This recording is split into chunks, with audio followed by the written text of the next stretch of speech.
মাগফিরাত কামনা করছি এবং পরিবারের প্রতি জানাচ্ছি সহানুভূতি। আমরা শান্তির পক্ষে, আমরা স্বাধীনতার পক্ষে, আমরা শান্তির পক্ষে, আমরা স্বাধীনতার পক্ষে। তাই আপনারা যারা রাস্তায় নেমেছেন, আপনারা একটু দেখে শুনে পথ চলুন। ভাই বোনেরা, আপনারা যারা রাস্তায় আছেন, আপনারা সবাই শিক্ষা প্রতিষ্ঠানে ফিরে যান। আমরা সবাই মুক্তিযোদ্ধার পক্ষে। তাই আমি আপনাদেরকে আবারও বলছি, আপনারা সবাই শিক্ষা কেন্দ্রে ফিরে যান এবং দেখেন এই ধ্বংসযজ্ঞগুলা কারা করছে।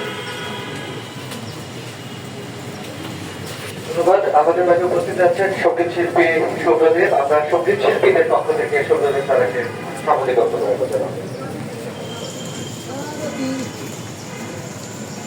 দিন আজকের যারা